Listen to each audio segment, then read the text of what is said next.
August the 12th, 30th BCE.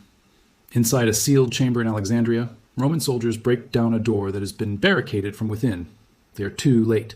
On the floor lies Cleopatra VII, the last pharaoh of Egypt, dead by her own hand, rather than face the humiliation of being paraded through Roman chains. Within days, her body vanishes from the historical record entirely, and for the next 2,056 years, nobody on Earth will know where she is buried. That is not a small gap in the story. That is one of the largest unsolved disappearances in human history, and it is about to collide with something far stranger than a missing grave. Because while archaeologists have spent 2 centuries hunting for her tomb,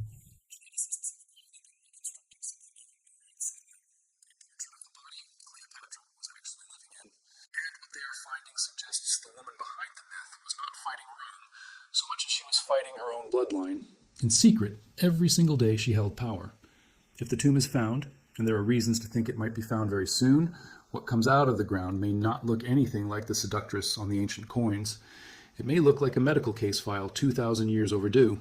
To understand why that gap terrified the people who came after her, you have to understand how she actually seized power in the first place.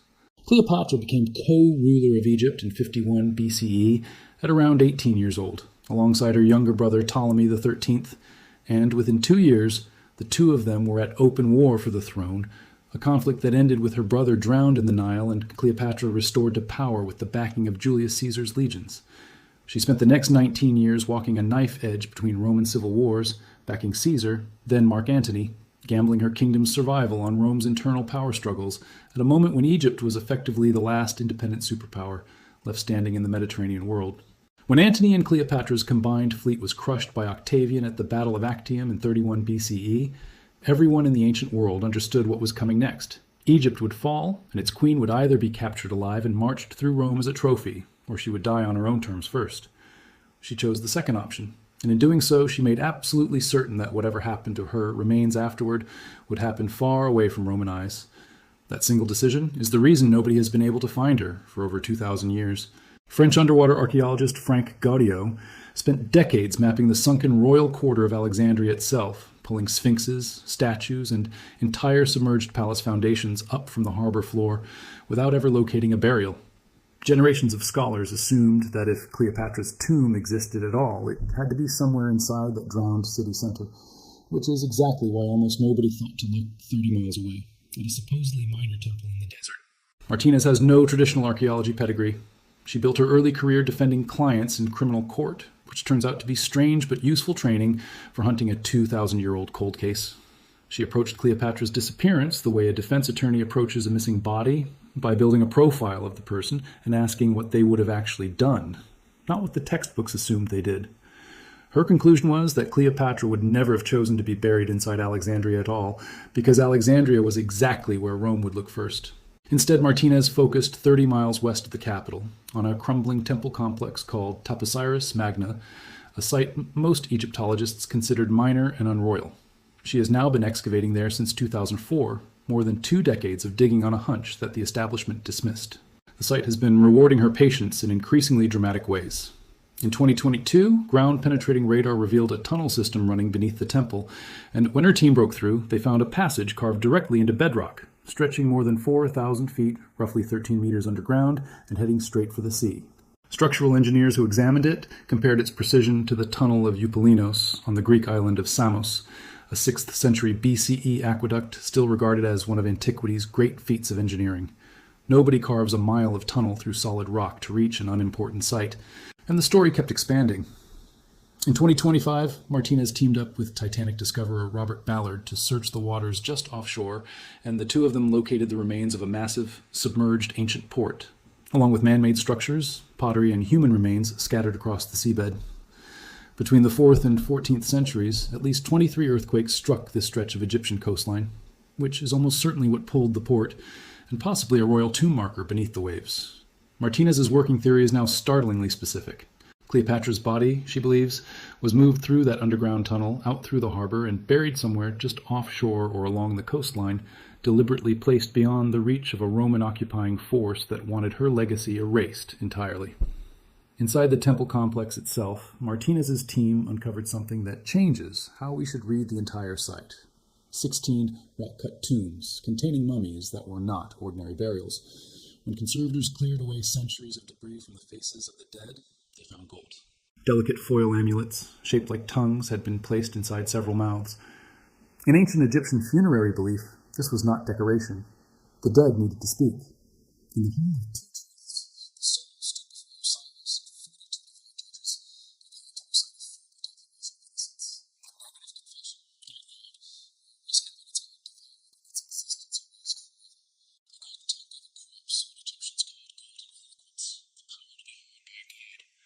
This ritual appears throughout the Book of the Dead tradition, which stretches back to at least 1550 BCE, but gold-tongue burials specifically are rare, reserved for people of real status. Martinez's read is that these were not random aristocrats who happened to be buried near a convenient temple. These were Cleopatra's own household, courtiers, equipped to announce her arrival in the underworld before she got there herself. If that is correct, this is not a cemetery. It is a reception hall built for a queen who has not yet checked in, which means the trail may finally be closing in on the room next door. But while the shovels keep working in Egypt, a separate and much stranger investigation has been happening in laboratories, and it starts with correcting a 2,000-year-old misconception about who Cleopatra actually was. Popular memory reduces her to a seductress, a face that supposedly launched wars through sheer physical allure. That framing would have insulted her. She was, by the most conservative historical accounting, fluent in at least 9 languages, including Egyptian, a language her own Greek-descended family had refused to bother learning for 250 years of ruling the country. She also spoke Ethiopian, Hebrew, Aramaic, Median, Parthian, and Latin, among others. She did not charm Julius Caesar and Mark Antony through beauty alone. She negotiated with them and with foreign delegations in their own native tongues at a level of fluency that stunned Roman observers. That is not seduction. That is one of the most formidable political operators of the ancient world, someone who spent every diplomatic meeting reading her counterpart's own language, tone, and cultural assumptions back at them in real time, a skill set closer to modern intelligence work than to romance. And yet inside that brilliant political mind was a body built by one of the most reckless breeding programs in recorded history. Cleopatra's family, the Ptolemaic dynasty, were ethnic Greeks descended from Ptolemy I, a general under Alexander the Great who claimed Egypt after Alexander's death in 323 BCE. For nearly 3 centuries, they ruled as outsiders, and to keep power concentrated inside the bloodline, they normalized close kin marriage on a scale almost without parallel in royal history. Brother to sister, uncle to niece, generation after generation, justified in part by the mythology of Isis and Osiris, siblings and spouses among the gods themselves. In a healthy family tree, genetic diversity acts as a kind of insurance policy. Harmful recessive mutations inherited from one parent usually get masked by a healthy version of the same gene from the other parent. Strip that diversity away, and there is no insurance left. Both parents are carrying the same damaged code, and there is nothing left to override it. Multiple historians and geneticists who have modeled the Ptolemaic family tree estimate that Cleopatra's coefficient of inbreeding may have exceeded 0, 45. For comparison, the offspring of first cousins typically sits around 0. So 6.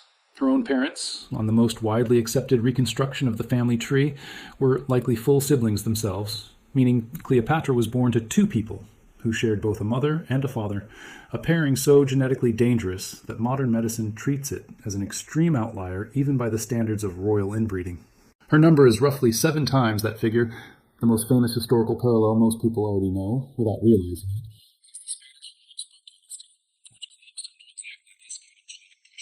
Its final tragic product was King Charles II of Spain, a monarch who could not speak until age 4, could not walk unassisted until age 8, whose jaw was so deformed his teeth could not properly meet, who was almost certainly infertile, and who died at 38 after a lifetime of chronic illness.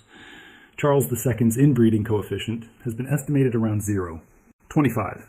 Cleopatra's is nearly double his. By every rule genetics gives us, she should have been catastrophically compromised. Instead, history remembers her as sharp, articulate, physically capable, and politically dominant for 21 years. The contradiction is exactly what modern researchers are trying to explain, and the explanation of the timeline is unsettling.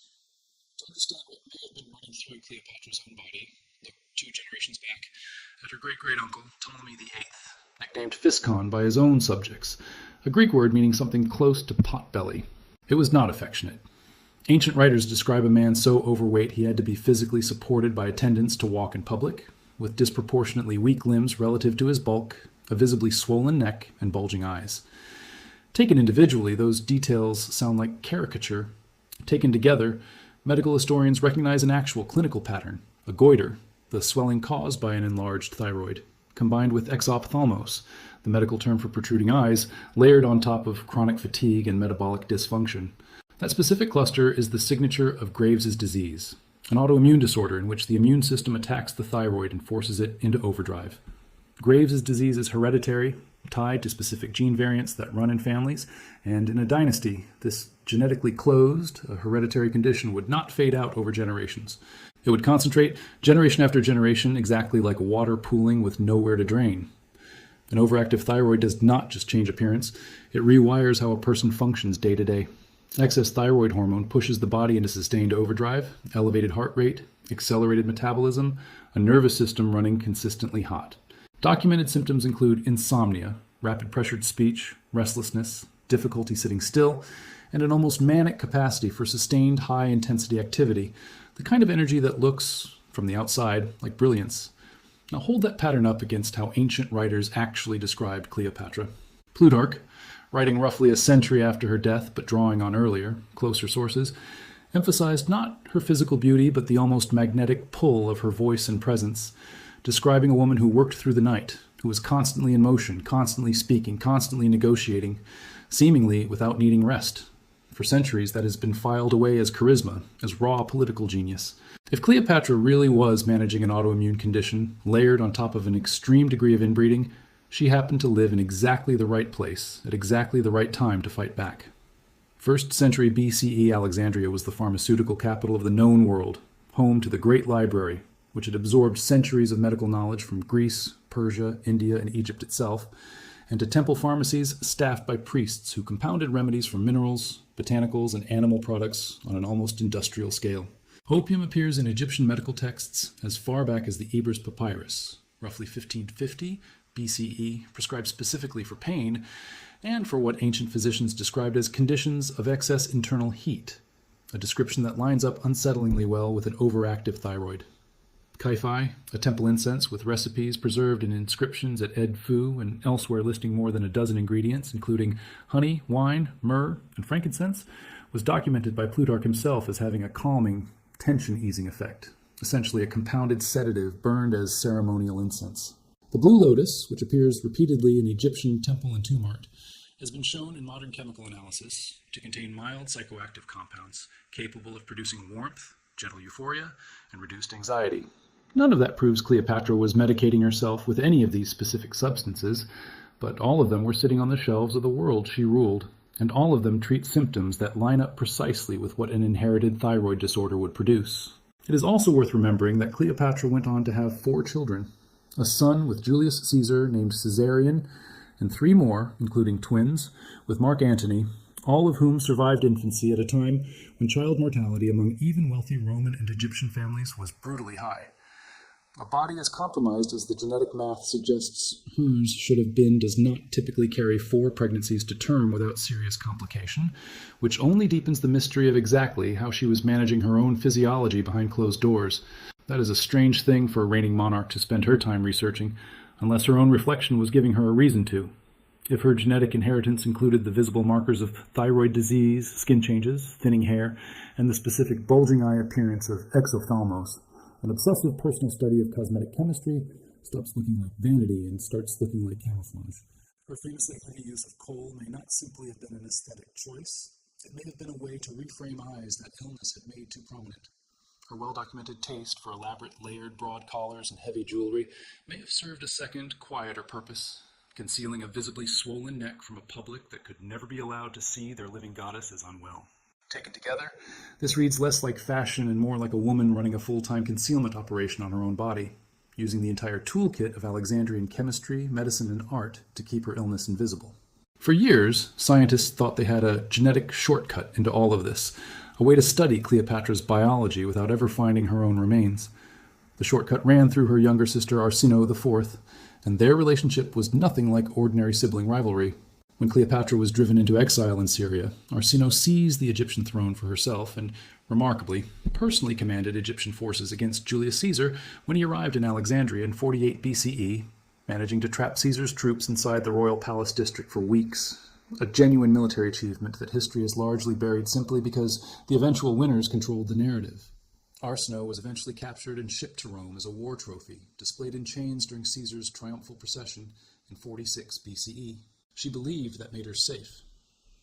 In 41 BCE, at Cleopatra's request, Mark Antony ordered her killed anyway, and Roman soldiers dragged her from the temple steps to her death, an act that scandalized the ancient world precisely because it broke one of Rome's own sacred taboos. Cleopatra had calculated, correctly, that a living Arsinoe was a permanent political threat, while a dead one, however scandalous, would fade from memory. Power was worth the outrage. For most of the 20th century, that seemed to be the end of Arsinoe's story, until archaeologists working at Ephesus uncovered an unusually elaborate 8-sided tomb structure near the city center, known today as the octagon, a design typically reserved in Roman practice for figures considered semi-divine or heroic. Inside, they found a skeleton, and the surrounding evidence, the location, the apparent age of the remains, and the timeline, all appeared to line up with what a murdered Ptolemaic princess would look like. For decades, this skeleton functioned as the closest available proxy for Cleopatra's own genetics, an indirect biological mirror through a full sister, since the tomb itself was never found. Then, in 2022, a University of Vienna team, led by anthropologist Gerhard Weber, tracked down the long-lost skull, which had been separated from the rest of the remains and sat unexamined in archive storage for years, and ran it through micro-CT scanning, a technology capable of building detailed three-dimensional maps. They drilled into the petrous bone, the densest section of the skull located behind the ear, sometimes described as the body's biological safe, because it is so effective at preserving genetic material long after everything else has decayed. The results, published in the peer-reviewed journal Scientific Reports in January of 2025, demolished the entire theory. The skeleton carried a Y chromosome. It was male. Specifically, it belonged to an adolescent boy, somewhere between 11 and 14 years old at death, whose skull showed developmental abnormalities consistent with either Treacher-Collins syndrome, a genetic disorder affecting facial bone development, or severe rickets from prolonged nutritional deficiency during his growth years. His genetic markers traced back to the Italian peninsula or Sardinia, nowhere near Egypt at all. Nobody knows with certainty who he actually was. It is possible he was a child of mixed Roman and local heritage, whose visible disability was interpreted in a culture that sometimes read physical difference as a mark of divine favor rather than defect, as grounds for an honored burial reserved for people the community considered set apart. It is also possible, and considerably darker, that he was connected to some ritual tied to a transition of power at a sacred site. Whatever the true explanation, he was not Arsinoe, and the moment that DNA result came back, the genetic window into Cleopatra's own body slammed shut. There is currently no confirmed close relative on record whose remains have been recovered and sequenced. The only path left runs through the queen herself. That is precisely what makes the activity underground at Taposiris Magna so significant right now. If Kathleen Martinez's team eventually breaks through to an intact burial chamber, they will not simply be closing a 2,000-year-old missing persons case. They will potentially be opening the single most significant biological archive in the history of Egyptology. Ancient DNA extraction techniques have advanced enormously even in the last 5 years. They work best in exactly the kind of environment an underground rock-cut tomb provides: stable temperature, low humidity, minimal exposure to oxygen and light, conditions that can preserve genetic material for thousands of years, far better than surface burials ever could. A viable sample from Cleopatra's own remains could, in theory, directly confirm or overturn the inbreeding coefficient estimates historians have built from written genealogies. It could show physical evidence of thyroid pathology at the skeletal or even cellular level. It could reveal traces of the pharmacological compounds she may have relied on to manage her own body, essentially chemical fingerprints of a 2,000-year-old self-treatment plan sitting inside her own bones and tissue. It could settle, with hard evidence instead of speculation, exactly what the Ptolemaic bloodline did to the woman who somehow held it together for 21 years, while everyone around her assumed she was simply gifted, or simply beautiful, or simply lucky. None of this diminishes her. If anything, it does the opposite.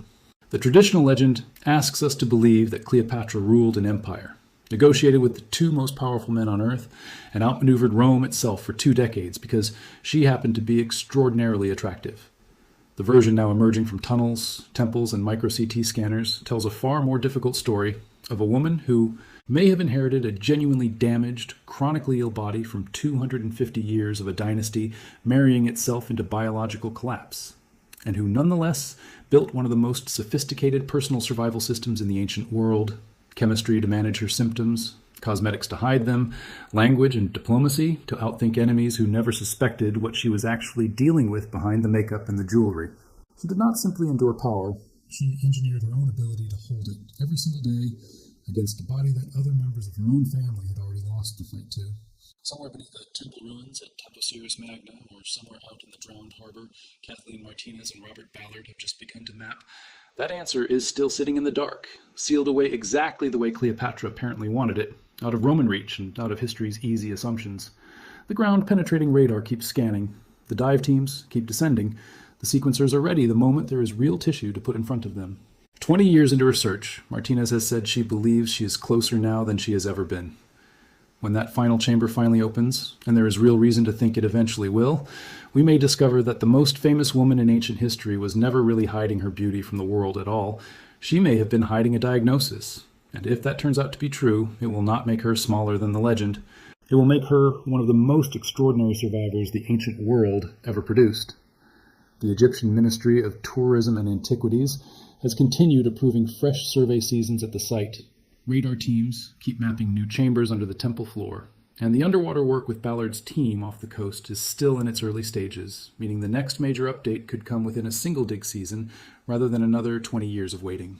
So when that door finally opens, you are going to want to already know exactly what you're looking at.